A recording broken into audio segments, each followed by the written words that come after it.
So, as you can see, this is going to be a little bit of a different type of video. I actually recorded a video in the very beginning, so like the end of January, about something that I think we've all seen on social media at the time, but now we're already over it, obviously. But let me pull this video up to the screen.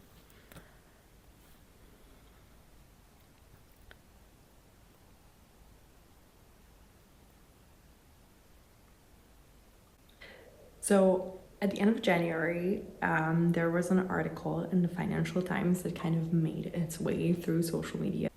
So let me also get this article real quick. A new global gender divide is emerging. Young men and young women's worldviews are pulling apart. The consequences could be far-reaching. So I made this video about it because I thought it was quite interesting, and a lot of people talked about it because this divide of Gen Z boys and girls and their views on gender equality is quite shocking in a way. But what reminded me of this original video was actually a conversation I had with a friend and colleague for another video that I'm filming.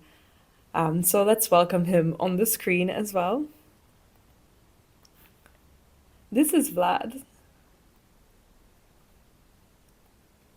So thanks for having me. My name is Vlad, and I hold a PhD in social psychology. Mostly I'm interested in masculinities from the social psychological perspective. I think maybe you also saw, or maybe the people who will be viewing this episode, they saw the article, I think it was in the Financial Times in the US, that they divide between the attitudes, the equality attitudes among women and men is considerably different, considerably large, especially among young people. So something is happening over there. And I mean, probably over here, where we are sitting with you in Western Europe. So as you can see, we also ended up chatting about this article because it definitely made an impression on us. So I thought I'd get back to my original video and also get some snippets from this conversation I had with Vlad to talk about what has happened. So let's wind back to the end of January. This article talks about how young women are becoming more and more feminist while young boys are becoming more and more conservative, and how this is actually kind of a strange phenomenon. The article first points out that up until now in generational research, we kind of thought of generations as groups who move together. So over time, all generations have become more and more liberal, but they kind of moved as a whole. But now with Gen Z, we see something quite interesting, and it is that there is a widening gap between girls and boys.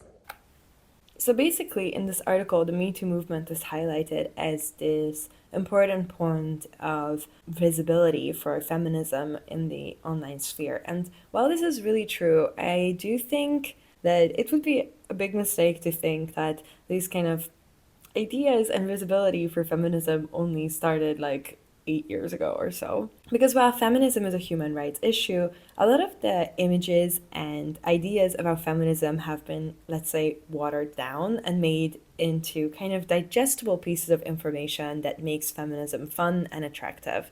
And there's a lot of research about this, which I also talked about in this original video. So one of the ways in which we can look into this gender gap would be to look into kind of internet and pop cultural trends that have accompanied this generation while they were growing up. There is a term coined by Sarah Banet-Weiser, a very, very, very famous feminist media scholar, called popular feminism. Popular feminism refers to a kind of feminism that is a kind of increased visibility of spectacular and media-friendly expressions of feminist ideas. These include celebrity feminism, just think of Beyonce singing Who Run the World, and the emergence of the girl boss and the side hustles. And I guess just this, it's Cara Delevingne wearing Pack the Patriarchy, or We Should All Be Feminist t-shirts. It's Vogue talking about forces for change. This is an accessible kind of happy feminism as opposed to the politically charged angry feminism. So what kind of speaks to this divide that is explained in this Financial Times article beyond the Me Too movement is also something that feminist media scholars call popular feminism or neoliberal feminism or even post-feminism. And a very famous scholar that works in this field is Sarah Banet-Weiser. And she actually doesn't only talk about popular feminism, she also talks about a other trend that is going on online parallel to popular feminism that we may call popular misogyny or networked misogyny. And in her book, Empowered, she points out a few things that I wanted to highlight here. She says, misogyny is popular in the contemporary moment for the same reasons feminism has become popular. It is expressed and practiced on multiple media platforms. It attracts other like-minded groups and individuals, and it manifests in a terrain of struggle with competing demands for power. Popular misogyny is also, like popular feminism, networked, an interconnection of nodes in all forms of media and everyday practice. Of course, misogyny is not only expressed and practiced by men. Women are also part of this formation. Misogyny is also challenged and critiqued by many, even as it is often expressed as an invisible norm. And I think it's important that indeed this kind of misogyny is viral and visible on social media, because this is a kind of naturalized or normalized misogyny. It is the subtle ways in which gender inequalities are reproduced constantly around us. These are occurrences that are not necessarily violent or not necessarily about hate speech against women, but just normalized ways that we kind of have embedded in our cultures. And this is also something that we talked about with Vlad. In terms of the divide, I guess it should be put in the greater image, not just about the gender. But I think gender might be one of the factors that contributes to that. But for example, when we are talking about the gender equality, in the most countries where gender equality is greater, there is also just less need for hierarchy in terms of the society, in terms of the government, in terms of the organizations. So when we are thinking about Sweden, basically Nordic countries, right, the hierarchy there is among peoples of different ranks is very small. And my experience, for example, when I was on the research visit in Stockholm, that was at the Stockholm University, that was one of the experiences, one of the few experiences in my life where I experienced almost no hierarchy. Not just at the university, but in general in the everyday interactions in Sweden, in Stockholm. While when I'm thinking about Switzerland, where I'm mostly based, or during my trips, my research visit in Italy, these are extremely hierarchical countries where hierarchy is something that should be respected. And these are the countries where we also observe this large gender divide in terms of the attitudes. And from social psychological perspective, there is also the thing that this orientation on social dominance or the belief in hierarchy usually is treated as a predictor of these gender attitudes or gender equality attitudes. So the more people are thinking that the hierarchy is something that society needs, the more they are likely to believe that there is inherent difference between women and men, and then that they should occupy very different positions in the society. Women are more and more participating in the different economical activities. They are going more into the roles in the organizations which were usually previously held by men. But the opposite is not really happening, right? The men are not going into more positions which are usually stereotypically feminized or held by women. So I think that's definitely contributing to the men's, especially young men, perception that there is some sort of contest happening. In social psychology, we would be talking about zero-sum thinking, that when somebody gains something, then another person is losing something. And of course, some person may start arguing that, but that's how capitalism works, right? You're always talking about the exchanges, you're always talking about losing and gaining something. But I think that's one point of looking at the world.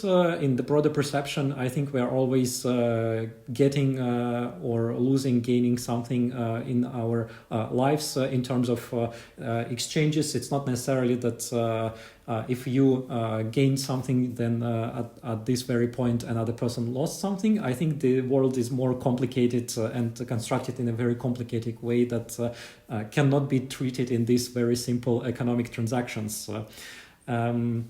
But this idea is very attractive, and men are definitely experiencing, not only young men, but also the men that I'm talking to, like more adult men, they are definitely experiencing some sort of threat from this more liberation or feminization of the labor market and the society, that the positions that were traditionally held by men are now also engaging with women.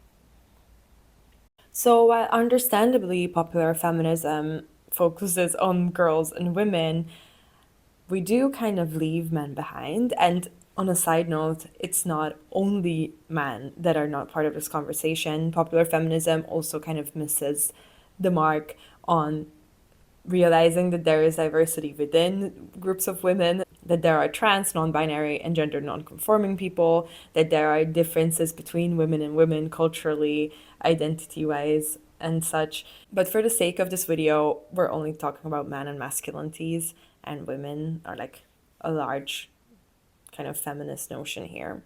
So the bottom line is that I think we are failing boys and men. I think that the feminist moment that we live in focuses so much on women and empowerment, but certain types of empowerment, that we lack role models and images and scripts for boys and men to connect to feminism and to also challenge ideas about traditional masculinity with the same kind of power and the same kind of visibility as feminism now manages to do so for women and girls.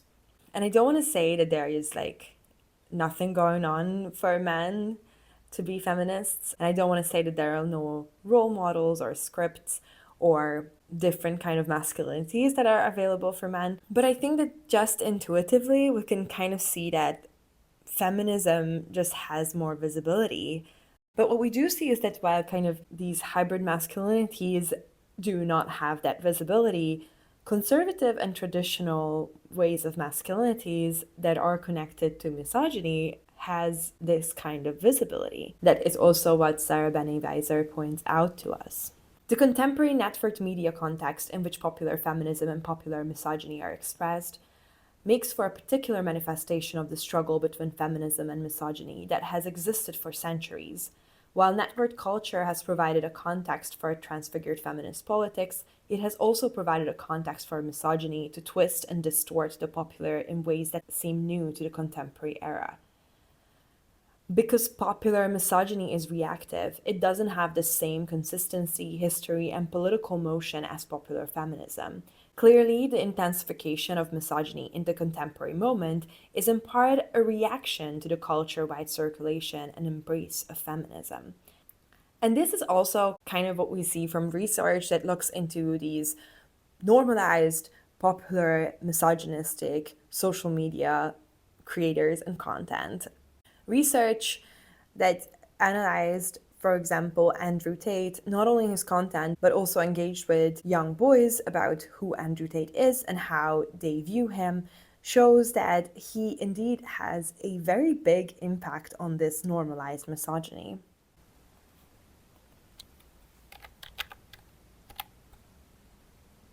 So in this article called Mainstreaming the Manosphere's Misogyny Through Effective Homosocial Currencies, exploring how teen boys navigate the Andrew Tate effect, the authors point out three main aspects that kind of tells us why someone like Andrew Tate is very popular and reaches a very big audience with young boys.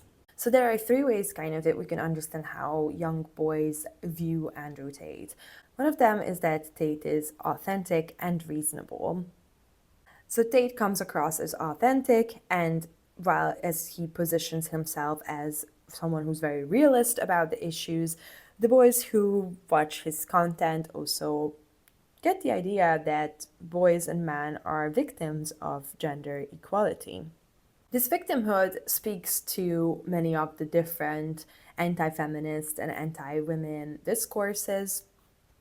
It kind of talks about how women don't want equality, they want more than what they deserve. That speaks to this zero-sum game that Vlad also has mentioned. And what is very important about Andrew Tate's way of communicating is that he uses social media in an extremely smart way. Not only he's able to present an authentic self and tap into fears of boys in this contemporary world that we live in, but it is also this performance and humor. And in this research, they also say that Tate is not comedic in a traditional sense. It's not slapstick or jokes or it's not sketches, but Tate's content verges on the surreal, and we are left wondering how seriously we should take him. And this kind of wind-up culture is also something that is very close to man and masculine way of communication. Because studies have shown that boys and men must be able to take it when someone is teasing them, and if they cannot identify a wind-up or they take jokes too seriously, then other boys and men will ridicule them for it. So it also builds into this same idea of a certain type of masculinity. And this is all then wrapped up in these tapping into these fears of young boys about their futures, about the uncertainties that we live in contemporary society. And then in this kind of discourse, women become the enemy. And this research shows that these kind of manospheres do not only reach kind of subcultures or fringe online communities of men who are, I don't know, incels or like pickup artists or things like that, that I think a lot of us tend to think, or at least I tend to think so. But it is very common. So similar to popular feminism, this popular misogyny gains wider and wider and wider audience. I think the solution that we need to be thinking about is that it's a two-way street. So, for example, what I mean by that is that we cannot be fighting for women's rights without doing something about the masculine norms. And my colleagues and I, we actually did meta-analysis on the relationship, how the masculine conformity to masculine norms is related to sexist attitudes towards women, and there is a strong positive correlation. So basically, which means that in order to reduce sexism, to change the system, to figure out how we can coexist in a more peaceful way, we actually need to be thinking both ways. So how could this tension be solved? Well, if I would have an answer, I probably wouldn't be sitting here doing this, but probably I would have a very cool job somewhere trying to solve this. But I do want to believe that we have agency. We have agency on social media, we have agency in our friend groups, in our workplaces, in our everyday life to start conversations about this. But a big part of this, of course, would be media literacy. So also kind of teaching young people, and not only young people, but all of us who use social media, to critically engage with the content that we see online. I think there are different aspects to these questions, right? First one would be what we can do, how we can change the system, and how we can engage in a public dialogue with governments, NGOs, organizations, and a lot of organizations are engaging in so-called diversity, inclusion, equity, equality efforts, which I also find funny and a bit hypocritical, I guess, in these efforts that, of course, when they are talking about gender, they are talking about women. When they are talking about age, they are most likely talking about the elderly people. When they're talking about sexual orientation, they are more likely talking about gay people, but there is no intersectionality of these identities, and also there is no engagement with the people who are in the majority of identities. So, for example, when we're talking about even let's set aside the intersectionality question, but if we are talking about the gender, if we are talking about the women, it's again the thing that we need to fix women, but we do not need to fix the system, or we are just pretending that we don't need to fix the system. But in order to fix the system, you also need to engage men. So the bottom line is that we can have meaningful discussions about gender equality if everyone can be part of this conversation. And it's not only about getting that seat at the table, it's also about engaging in a conversation critically and empathetically, which is of course extremely difficult when we have different views. So I also don't want to make it sound like this is very easy, but I want to believe that through conversations and media literacy, we can kind of get somewhere. I am going to wrap it up here because I don't think we can solve these things in this 20-minute YouTube videos, but I do hope that this was interesting and thought-provoking for you and you've learned something about feminism and misogyny and what it means in the online sphere. I want to thank Vlad for joining me for this video, and I want to thank you for watching it. And as always, we can continue the conversation in the comment section or on Instagram, and like and subscribe, and I see you in the next one.